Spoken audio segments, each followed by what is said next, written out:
جس نے مارا ہوگا اس کا بھی قصاص اللہ رب العزت دلائیں گے، اور پھر قصاص کے بعد ان جانوروں کو خاک بنا دیا جائے گا۔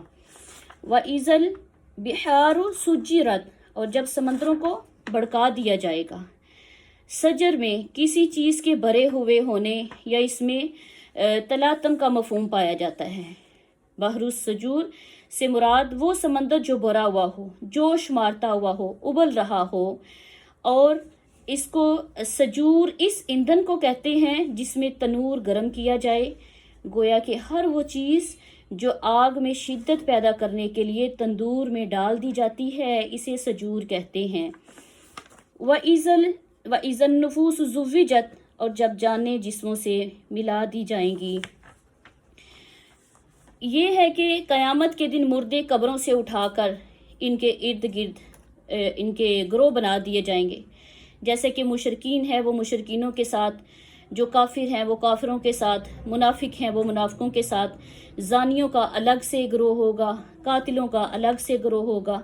وَإِذَا الْمَوْءُودَةُ سُئِلَتْ، اور جب زندہ درگور لڑکی سے پوچھا جائے گا، بِأَيِّ ذَنْبٍ قُتِلَتْ، تو کس جرم میں مار دی گئی ہے۔ سُئِلَت، یہاں پہ بھی زندہ درگور لڑکی کو اپنے رب سے فریاد کرے گی کہ مجھے کس ظلم میں مارا گیا۔ تو سُئِلت بمعنی قرات کے بلیغ تر ہے، اس کا مطلب یہ ہے کہ اللہ تعالیٰ ایسے بے رحم اور سنگ دل ظالموں کی طرف نہ دیکھنا پسند کرے گا، نہ ان سے بات کرے گا، بلکہ ان کی بجائے مظلوم لڑکی کی طرف متوجہ ہو کر ان سے پوچھے گا کہ کس جرم کی وجہ سے قتل کیا گیا۔ مفسرین لکھتے ہیں اس کی مختصر قسم کی 3 وجوہ ہیں۔ ایک، وہ تنگ دست اور مفلس ہو جانے کے خطرے سے اولاد کو مارتے تھے، یہ کہتے تھے کہ ہماری جو ہے لڑکیاں ہوتی ہیں کماتی نہیں ہیں اور ان کو ان کے اخراجات اٹھانے پڑتے ہیں، تو ان کی 3 وجوہات میں سے پہلی وجوہات یہ ہے کہ وہ تنگ دستی اور مفلس ہو جانے کے خطرے سے لڑکیوں کو مار دیا کرتے تھے۔ دوسرا یہ ہے کہ وہ کسی کو اپنا داماد بنانے کے لیے شرم محسوس کرتے تھے کہ ہمیں کوئی لوگ کیا کہیں گے کہ یہ داماد والا ہے۔ تیسری سب سے اہم وجہ یہ تھی کہ اہل عرب میں قبائلی جنگوں میں جو مشغول رہتے تھے، تو ایسی جنگوں میں لڑکوں کی اولاد جو ہوتی تھی، ضرورت ہوتی تھی، وہ ان کی مددگار بنتے تھے۔ لڑکیوں کا معاملہ تو بالکل الگ تھا۔ تو پھر جس قبیلے میں وہ لڑکیاں بیائی جاتی تھی ان کا ساتھ دینا پڑتا تھا، ان کے والدین کے قبیلے ان کے آگے پھر ان کو جھکنا پڑتا تھا جہاں پہ بیٹیاں دی ہوتی تھیں۔ اہل عرب نے لڑکیوں کو وراثت سے بھی محروم رکھا ہوا تھا، اس نظریے سے وہ عورتوں کو لڑکیوں کو قتل کر دیتے۔ وَإِذَا الصُّحُفُ نُشِرَتْ، اور جب نامہ اعمال کھول دیے جائیں گے۔ ہم نے کل بھی اس تفسیر کے اندر پڑھا تھا کہ انسان اپنے رب کے سامنے جب جائے گا تو وہ یہی کہے گا، اللہ میں دنیا کے اندر چند لمحے دن یا دن کا کچھ حصہ رہا، اور اللہ رب العزت کہیں گے اس کا نامہ اعمال لے کے آؤ۔ نامہ اعمال کو لایا جائے گا اور پھر اس کے سامنے کتاب کو کھولا جائے گا، پھر وہ بندہ کہے گا ہا لا یغادر صغیرۃ ولا کبیرۃ الا احصاها، اس میں سے تو کوئی چیز بھی نہیں چھوڑی گئی جو اس میں جو ہے وہ نہ لکھی گئی ہو۔ تو یہ ہے کہ انسان دنیا کے اندر اس کو نہیں پتا اس کی زندگی آخرت کے مقابلے میں بہت کم ہے، اور انسان یہ سمجھتا ہے کہ میں دنیا کے اندر آیا ہوں اور ہمیشہ یہیں پہ ہی رہنا ہے، میرا ٹھکانہ ہی یہی ہے۔ ہم دنیا کی فکر کرتے ہیں، دنیا کو بنانے کی فکر کر رہے ہیں، ہمیں اوپر والے گھروں کی ضرورت ہے، ہمیں اپنی اولاد کے لیے بھی بنا کے جانا ہے، اپنے لیے تو بنانا ہے، ہمیں اولادوں کی بھی فکر ہے۔ اور جبکہ اللہ رب العزت نے انسان کے لیے دنیا کو قلیل ثمناً قلیلہ کا لفظ کہا ہے کہ یہ تھوڑی دیر کا فائدہ ہے آخرت کے مقابلے میں۔ آخرت میں جب انسان جائے گا اپنا نامہ اعمال دیکھے گا تو اس وقت اس کو کچھ بھی وہاں پہ اپنے نامہ اعمال میں نظر نہیں آئے گا، تو پھر وہ پچھتائے گا۔ نشرت، نشر کے معنی کسی چیز کا کھولنا، کھول کر پھیلا دینا، کوئی خبر مشہور کر دینا ہے۔ اور ایسی کتاب نشرت، نشرت الکتاب ثم طویتہ، یعنی میں نے کتاب کھولی پھر بند کر دی، پھر اس دن لوگوں کے نامہ اعمال کھول کر ان کے ہاتھوں میں تھما دیے جائیں گے۔ وَإِذَا السَّمَاءُ كُشِطَتْ جب آسمان کی کھال اتار دی جائے گی۔ وَإِذَا الْجَحِيمُ سُعِّرَتْ اب جب دوزخ بھڑکائی جائے گی۔ کشت وَإِذَا السَّمَاءُ كُشِطَتْ کشت یہ لفظ کشت البعیر بمعنی اونٹ کی کھال اتارنا، بمعنی اتری ہوئی کھال۔ تو یہاں پہ اس آیت سے معلوم ہوتا ہے کہ آسمان محض ایک ٹھوس جسم نہیں بلکہ اس کے جسم پر بھی کھال کا پردہ ہے۔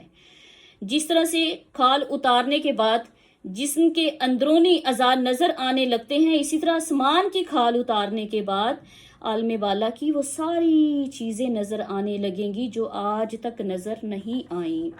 وَإِذَا الْجَحِيمُ سُعِّرَتْ اور جب جہنم کو بھڑکا دیا جائے گا۔ یہ وہی وقت ہوگا جب لوگوں کا حساب کتاب لیا جائے گا۔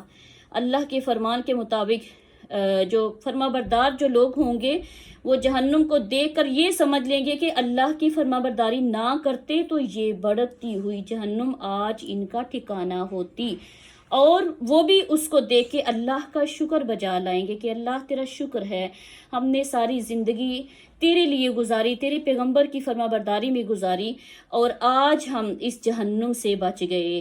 پھر یہ خیال کریں گے کہ ان کا اصلی ٹھکانہ تو دوزخ ہے، اور پھر جو مجرم ہیں وہ لوگ اس چیز کو خیال کریں گے، وہ جنت کو دیکھ کے، نعمتوں کو دیکھ کے رشک کریں گے کہ کاش ہم بھی اپنی زندگی کو اللہ اور اس کے رسول کے حکموں کے مطابق گزارتے، اور خیال کریں گے کہ ہم نے تو دوزخ میں ہی جانا ہے، ہمارا ٹھکانہ اصلی دوزخ ہی ہے۔ پھر ان کی حسرت و یاس اور ان کی جو امیدیں ہوں گی اس میں اضافہ ہوگا، پھر وہ کہیں گے کہ کاش ہمارے لیے جنت ہوتی۔ وَإِذَا الْجَنَّةُ أُزْلِفَتْ اور جب جنت قریب لائی جائے گی، عالمت جان لے گا نفس ہر ایک نفس ما احضرت جو وہ حاضر کیا گیا ہے، وہ کیا لے کر آیا ہے، اس نے کیا اعمال کیے ہیں۔ فلا اقسم بالخنس الجوار الکنس میں پیچھے ہٹ جانے والے ستاروں کی قسم کھاتا ہوں، الجوار الکنس جو سیدھے سیدھے چلتے چلتے غائب ہو جاتے ہیں، واللیل اذا عسعس اور پھر رات کی تاریکی کی قسم۔ عسعس بمعنی دھندلا، خواہ یہ شام کا دھندلا سا ہو، جیسے سورج غروب ہونے کے بعد رات کا اندھیرا چھانے لگتا ہے تو ایک سرخی سی ہوتی ہے، خواہ یہ صبح کا دھندلا ہو یا رات کا، رات کی تاریکی غائب ہو جاتی ہے اور صبح کی روشنی پھر اس کے اوپر غالب آ جاتی ہے۔ اس لحاظ سے یہ بھی ترجمہ ہو سکتا ہے کہ رات کی جب جانے لگے، والصبح اور صبح اذا تنفس جب سانس لینے لگے، جب طلوع آفتاب جو ہے اس سے قبل روشنی جو پھیلتی ہے، اس سے مراد موسم بہار میں جو خوبصورت سی ہوائیں چلتی ہیں اور سورج جو ہے وہ طلوع ہونے کے قریب ہوتا ہے، وہ انہ لقول رسول کریم، یہ قول ایک معزز فرشتے کا قول ہے، رسول قاصد بھیجا ہوا فرشتہ، یہاں سے مراد جبریل امین علیہ السلام ہیں۔ یہ معزز فرشتے کا قول ہے، یہ رسول اللہ صلی اللہ علیہ وآلہ وسلم جو ان پر جو جبریل امین علیہ السلام کلام پیش کیا کرتے تھے، یہ اس کی بات ہو رہی ہے۔ فرمایا کہ ذی قوت عند ذی العرش مکین، جبریل امین علیہ السلام کی کیا تعریف بیان کی جا رہی ہے کہ وہ بڑی قوت والے اور اپنے رب کے عرش کے پاس بڑے رتبے والے ہیں، بڑے عزت والے ہیں، مطاع ثم امین، وہاں ان کا حکم مانا جاتا ہے اور یہ بڑے ایمانت دار ہیں۔ یہاں پہ رسول اللہ صلی اللہ علیہ وآلہ وسلم نے جبریل امین علیہ السلام کو ان کی اصلی حالت میں دیکھا۔ جبریل امین علیہ السلام پوری فضا میں ایک سبز فرش پر نظر آئے اور انہوں نے آسمان کا ایک پورا کنارہ ڈھانپا ہوا تھا ان سے۔ ایک روایت میں بیان کرتے ہیں آپ رضی اللہ تعالیٰ عنہ یہ بیان کرتے ہیں، سیدنا عبداللہ بن مسعود کی ایک روایت اور آتی ہے کہ محمد صلی اللہ علیہ وآلہ وسلم نے جبریل امین علیہ السلام کو ان کی اصلی شکل میں دیکھا تو ان کے 600 پر تھے۔ تو یہاں پہ 2 چیزوں پر 3 قسمیں کھائی گئی ہیں۔ پہلے نمبر پہ تو کفار مکہ کہ یہ تمہارے ساتھی ہیں، اور دوسری بات کہ محمد صلی اللہ علیہ وآلہ وسلم دیوانے نہیں ہیں، تم دیوانے ہو رہے ہو۔ ٹھیک ہے، یہ اقرار کرنے کے بعد بھی ہمیں اپنے ساتھی کے بارے میں جھوٹ یا فریب کا کوئی تجربہ یا مشاہدہ نہیں ہے۔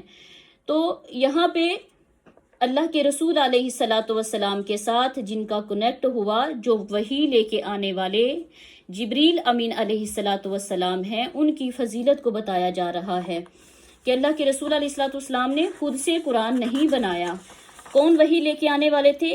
ذی قوت عند ذی العرش مکین، جو بڑے ہی طاقتور تھے اور اپنے رب کے عرش کے پاس مکین تھے، مطاع ثم امین، پھر وہاں اس کا حکم مانا جاتا، اور یہ بڑے امانت دار تھے۔ وما صاحبکم بمجنون، تمہارا ساتھی مجنون نہیں ہے۔ کون ساتھی؟ اللہ کے رسول علیہ الصلاۃ والسلام۔ کس سے کہا جا رہا ہے؟ کفار مکہ کو، کہ تمہارا ساتھی نعوذ باللہ دیوانہ نہیں ہے۔ وَلَقَدْ رَآهُ بِالْأُفُقِ الْمُبِينِ، انہوں نے جبریل امین علیہ الصلاۃ والسلام کو افق میں دیکھا۔ کتنی دفعہ دیکھا؟ 2 دفعہ بھی ہم نے پڑھا نا۔ وما ہوا علی الغیب بضنین، اور وہ غیب کے معاملے میں بخیل نہیں تھے۔ وما ہوا بقول شیطان الرجیم، اور نہ ہی کسی مردود شیطان کا یہ قول ہے۔ فَأَيْنَ تَذْهَبُونَ، تو تم پھر کہاں جا رہے ہو؟ کفار مکہ آپ علیہ الصلاۃ والسلام کو کاہن کہتے تھے کہ یہ غیب کی خبریں دیتے ہیں۔ اس لیے کفار مکہ آپ کو یہ سمجھتے تھے کہ آپ علیہ الصلاۃ والسلام کو کوئی جن یا شیطان آ کے خبریں دے جاتا ہے۔ ایک دفعہ کی بات ہے کہ اللہ کے رسول علیہ الصلاۃ والسلام بیمار ہو گئے، تو 2-3 راتیں تہجد کے لیے نہ اٹھ سکے، تو ابو لہب کی بیوی جو تھی وہ آپ کے پاس آئی اور کہنے لگی، اے محمد صلی اللہ علیہ وآلہ وسلم، میں سمجھتی ہوں کہ تیرے شیطان نے تجھے چھوڑ دیا ہے اور 2-3 راتوں سے تیرے پاس نہیں آیا۔ تو اس وقت یہ آیت نازل ہوئی، وَالضُّحَىٰ وَاللَّيْلِ إِذَا سَجَىٰ۔ کافروں کو بتلایا جا رہا ہے کہ یہ تمہارا خیال غلط ہے۔ ان ہوا الا فَأَيْنَ تَذْهَبُونَ، تم کہاں جا رہے ہو؟ ان ہوا الا ذکر للعالمین، یہ تو تمہارے رب کی طرف سے نصیحت ہے۔ یہ قرآن جو جبریل لانے والے ہیں، امین ہے، لوگوں تک پہنچانے والے رسول الامین ہے۔ یہ 2 امین ہستیوں کی وجہ سے قرآن سے جھوٹ اور باطل کی آمیزش کبھی بھی نہیں ہو سکتی۔ قرآن سچی کتاب ہے، لا ریب کتاب ہے۔ اللہ نے قرآن کے شروع میں کہہ دیا، ذالک الکتاب لا ریب فیہ، یہ ایسی کتاب ہے جس میں کوئی شک نہیں۔ رسول اللہ صلی اللہ علیہ وآلہ وسلم کے اوپر جب قرآن کی کوئی آیت نازل ہوتی تو آپ علیہ الصلاۃ والسلام لوگوں کو سناتے تو وہ یہی کہتے کہ اپنے پاس سے بنا کے لے کے آئے ہو۔ اللہ نے قرآن میں کتنی جگہ پہ یہ چیلنج کیا تھا، کہیں پہ کہا 10 صورتیں لے کے آؤ، فَأْتُوا بِسُورَةٍ مِّن مِّثْلِهِ وَادْعُوا شُهَدَاءَكُم مِّن دُونِ اللَّهِ إِن كُنتُمْ صَادِقِينَ۔ کہیں پہ 2-3 آیت کا کہا، کہیں پہ 10 آیتوں کا کہا، کہیں پہ 1 آیت کا کہا، لیکن آج تک نہ کوئی بنا کے لے کے آیا ہے اور نہ ہی قیامت تک انشاءاللہ بنا کے لے کے آئے گا۔ قرآن ایک نصیحت ہے، ان ہوا الا ذکر للعالمین، قرآن ایک نصیحت ہے۔ اس نصیحت سے فائدہ اسی کو پہنچتا ہے جو سیدھی راہ پہ چلنا چاہے، جو بری رستے، کج رویاں اور ٹیڑھے پن اور اس میں مختلف قسم کے رستے نکالے، قرآن اس کے لیے ہدایت نہیں ہے۔ لمن شاء منکم ان یستقیم، کس کے لیے نصیحت ہے؟ جو سیدھی راہ پہ چلنا چاہے۔ وما تشاءون الا ان یشاء اللہ رب العالمین، تم چاہ نہیں سکتے مگر وہی جو اللہ رب العزت کی ذات چاہتی ہو۔ Like, share and subscribe my channel. Also press the bell icon to get more updates.